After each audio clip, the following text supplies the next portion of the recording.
I want to make a couple of points.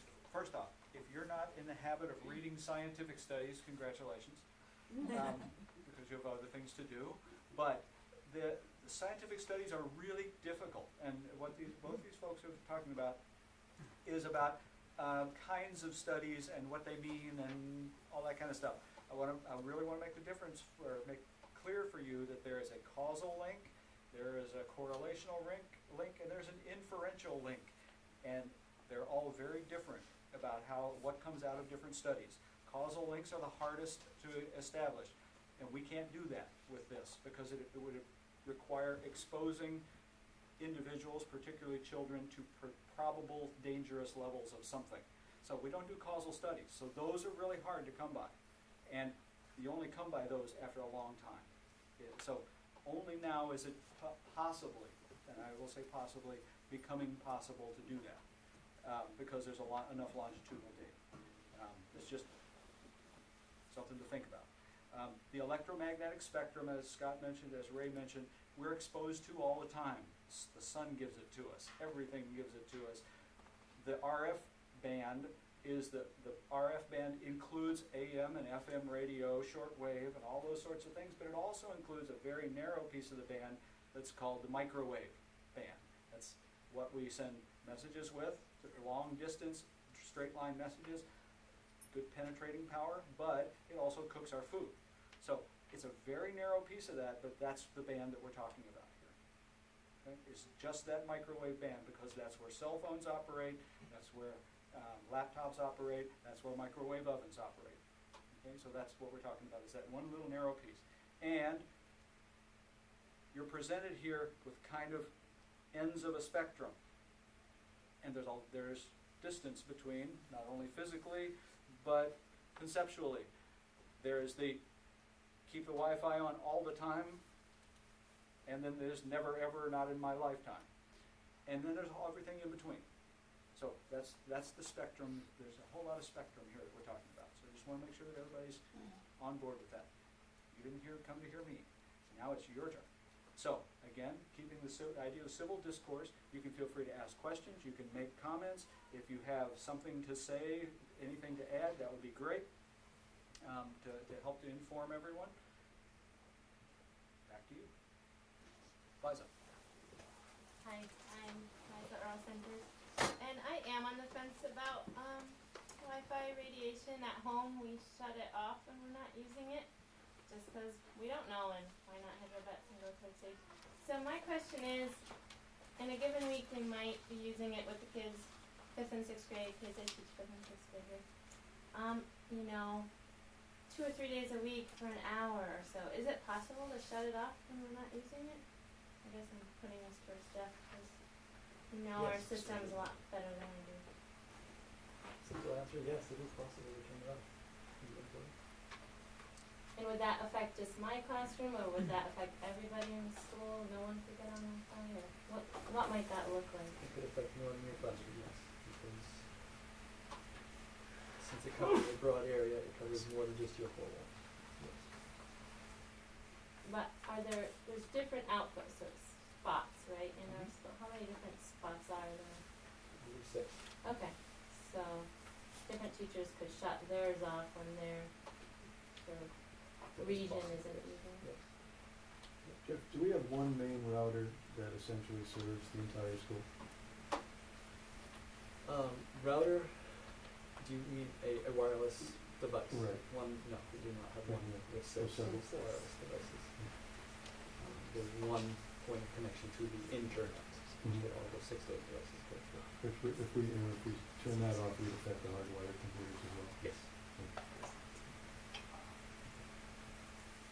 I didn't catch all of it. Does everybody catch all of that? I was questioning, my name is John Connell, I'm on the school board here, and I was asking Jeff if we had a central router which controlled the entire school. And we have a main connection, as his aunt, you want to explain? Yeah. You can do it better than I can. You speak softly. We have one hard connection to the internet that runs the entire school, and then we have 6 wireless access points throughout the school to provide wireless connectivity. Are those hardwired to the main route? Yes. Yes.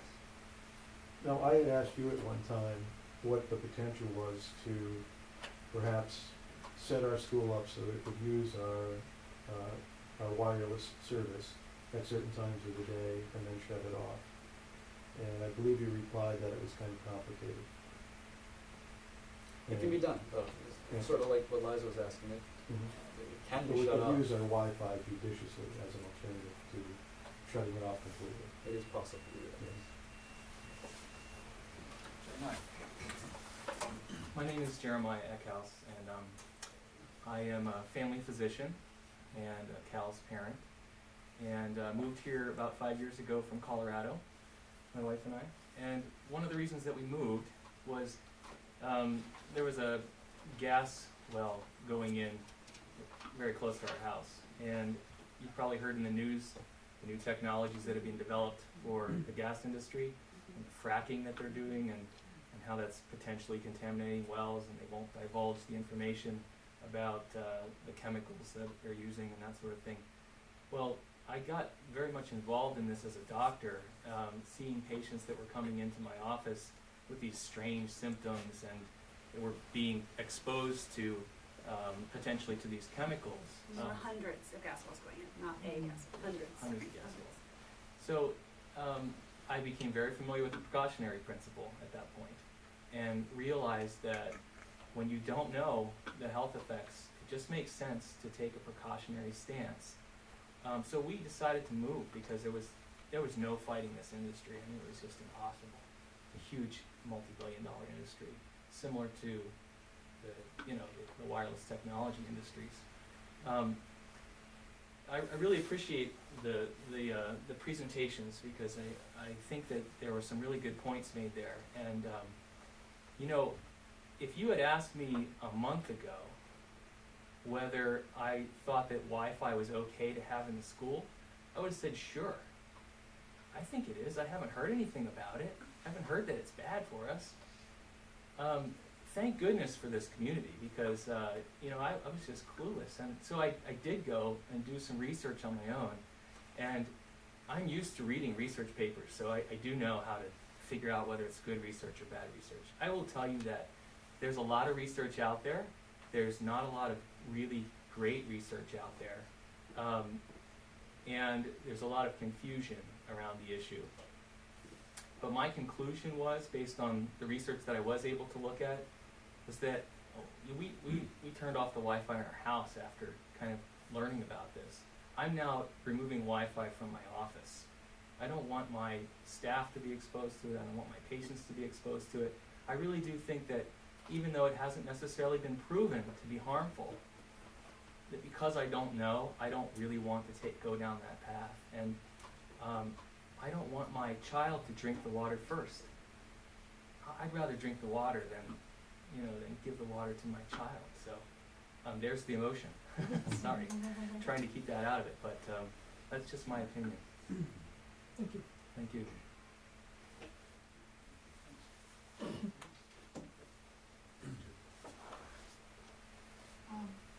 I came to Vermont to homeschool my children, and I was coming off of Piaget and many people, including Socrates, and who thought you let and in the Japanese, I lived in Japan growing up, and you need first to have an emotional body, and then and then come to your mental body learning and so forth. This doesn't have to do with that so much as that I'm very careful about everything relative to the children, very sensitive about it, and I hear what you're saying, and so at the very least I could think that, and I'd just like to say, my grandson's coming here now. He's in the he's 5 years old, he's in kindergarten, and what he does with me forever is I'm Captain Hook and he's Peter Pan. He just wants to do it forever, and he's a little kid. He's very delicate, and that very delicate brain. And I heard something about the brain boiling, and I'm like, oh, brother, And so, if you do only at least one thing, that it's in one room, that it's very careful when someone's using it and you don't have it on, I would say that after just what I've heard, it'd be very important to be extremely careful of exposing, especially, I don't know, up to an age, you'd have to think of what it would be. But certainly little children, be very careful of it, I would say.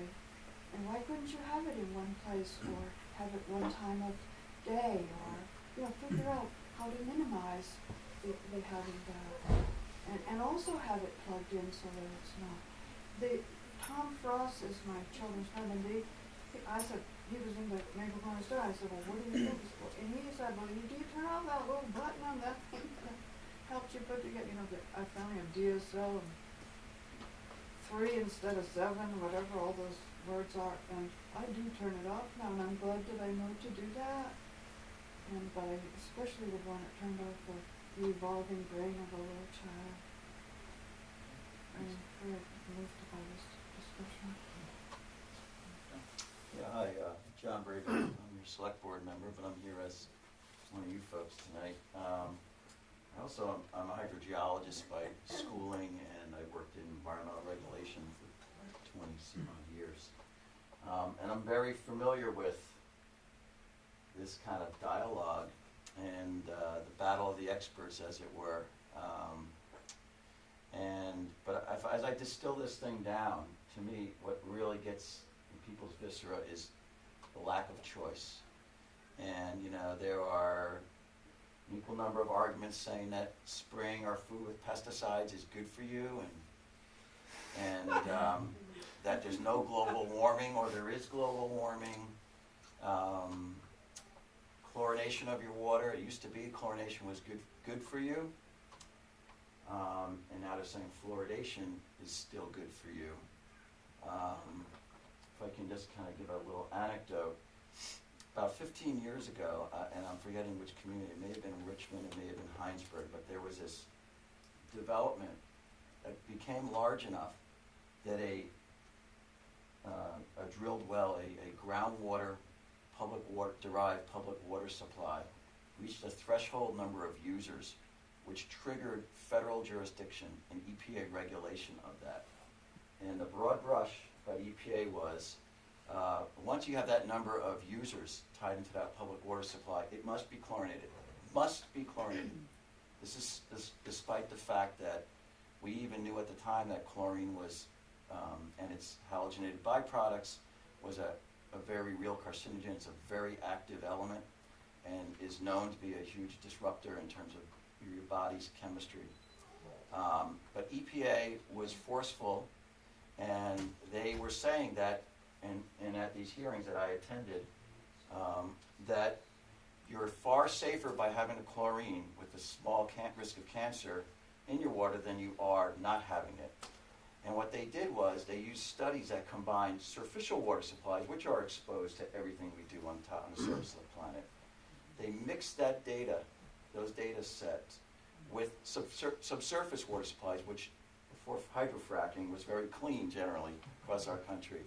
And they were able to arrive at a defense for their argument of chlorinating everything. The leaders that are still there at the Department of Health, these MDs, were there at the hearing to defend our Agency of Natural Resources' position that you must be chlorinated. These people stood up against this, by the way, saying we're going to fight it. Fast forward to where we are now, 5 years ago or so, EPA has done a 180 flip, saying not only is chlorine unsafe, we have to get the chlorine out of drinking water supplies as soon as possible.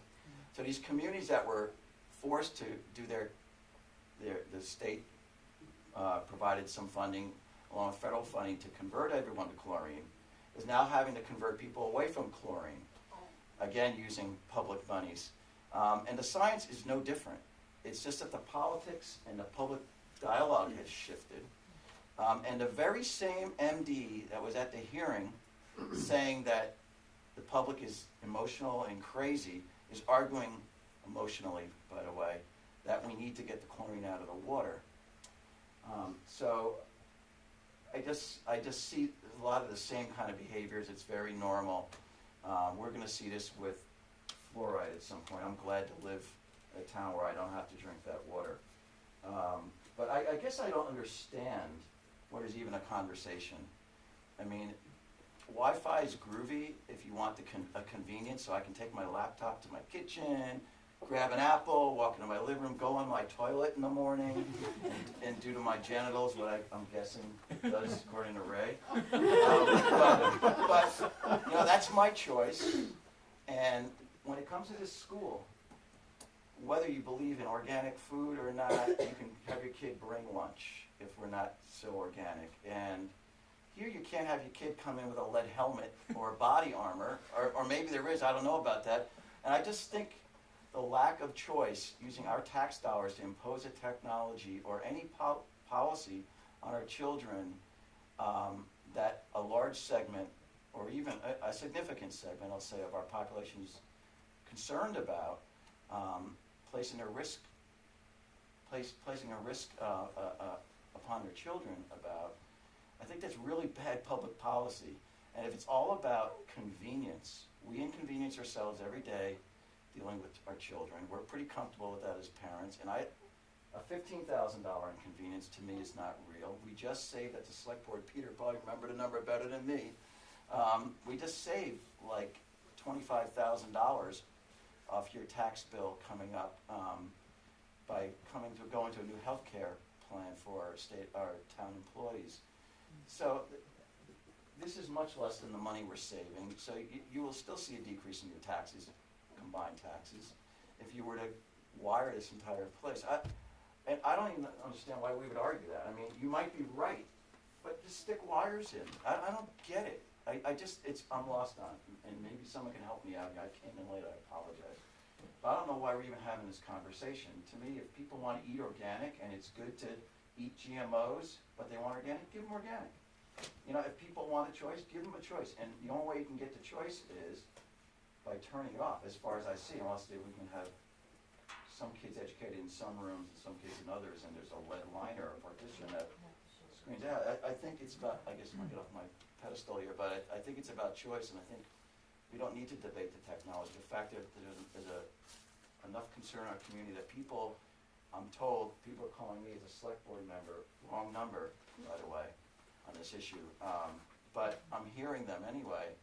They're saying there are parents they know that are making decisions already about not having our kids come to school here. If we lose one kid, we lose a lot of bucks. We have fixed costs to run this school. If you want to get down to dollars and cents, losing 2 kids is more than 15 grand. My understanding of Ray, your kids do not go here because of this. That's a large part of it, yeah. And so if people are thinking that way, we are severely impacting our pocketbooks. Our taxes have skyrocketed because of the school budget, and I'm not arguing that that's inappropriate, but I'm saying, you know, we need more kids, and if people are sending kids to Orchard Valley at great expense to their families, to avoid a technology we can just turn it off, we should turn it off and get the kids in our school and let the families have choice.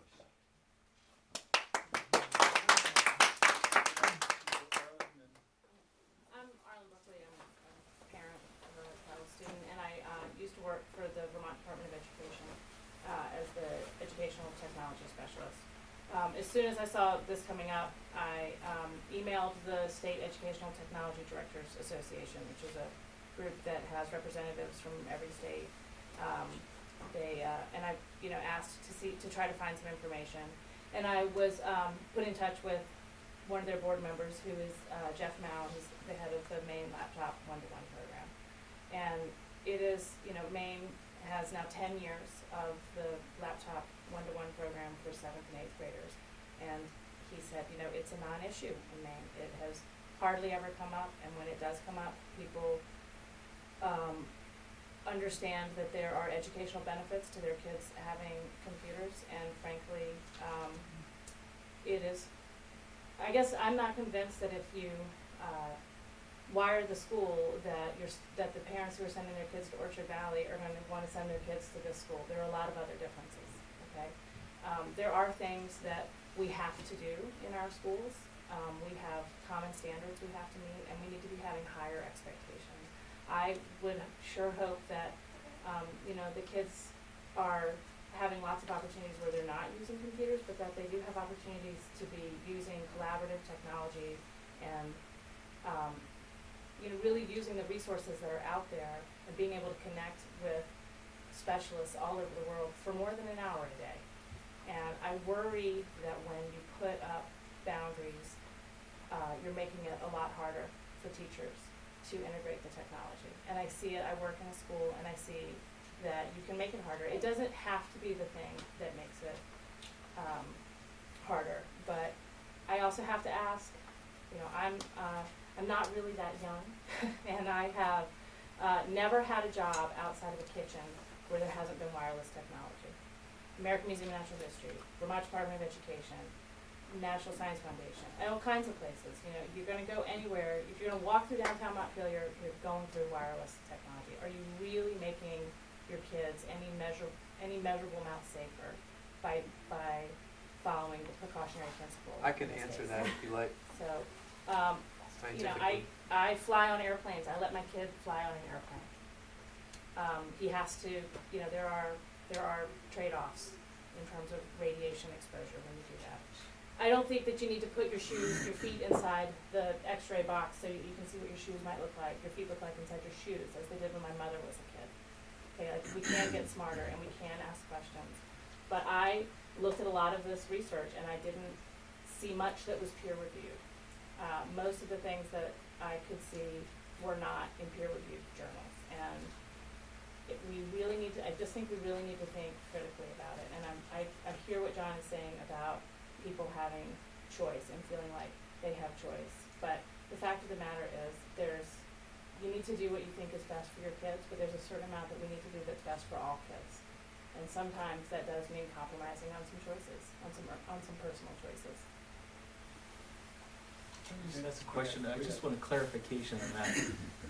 So are you saying, or are you implying that by taking wireless technology out and putting in wired technology, where kids would still have access to the internet and all those technologies, that would somehow be less effective? I'm implying that if you're spending $15,000 on wiring the school, that the money's coming from somewhere else. It's coming from somewhere else in the education budget. Because from my experience, that's how budgets work.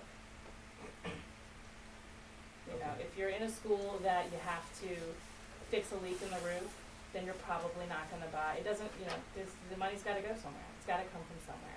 Unless everybody in town is going to say, you know what, we're going to just add $15,000 on top of whatever else we agreed to for the budget, because we want to make sure it doesn't come from anywhere else. Then okay. But I'd be really surprised if you're not going to have it come from somewhere else.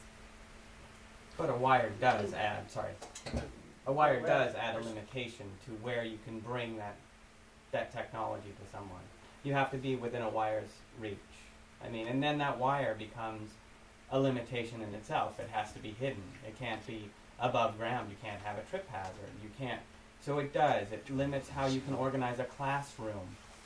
Well, no, then you have to add it, and that's not the quote for 15,000 didn't include any of those cables. The fact that you add this cable, it adds a leash, and then that leash has to be placed in a location where every computer can get access to that. So then you have to have tables around that leash, and so you're limiting what the class can look like, what the teacher can do in the class. So you are limiting what a teacher can do by putting cables in a classroom. Thank you. Okay. Peter we said that, and Ray, you wanted to respond. Well, why doesn't Ray go first, because I'm off on a different tangent. Well, I think I'd just like to respond to the point about that this radiation is around a lot, because that's true. If you go into Montpelier, it's around. But we just tested recently. We were in town testing cell phones, and it wasn't showing up on the meter. People drive by, cell phones. You pick it up. There's cell phone towers up in Berlin. There's antennas around, but I'm not saying that it's not there, but it's not as strong as you think. When you really start to think about the numbers of this, and I don't have this presented, but let's talk about the laptops. Let's talk about if this were a wireless laptop and your child was sitting at it a couple hours a day, maybe at home too, if you weren't aware of this. You're talking 20,000 microwatts per square meter times the amount of hours.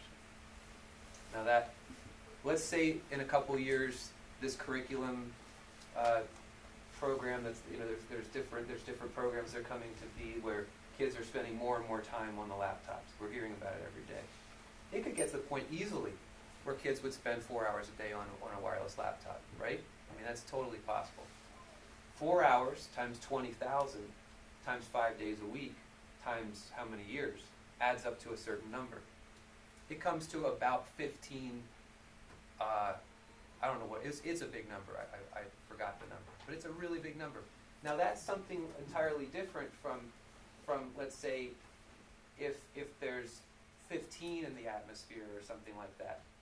Now most of these kids, if they go home and their parents have decided to remove wireless, there's not going to be any numbers at home at all.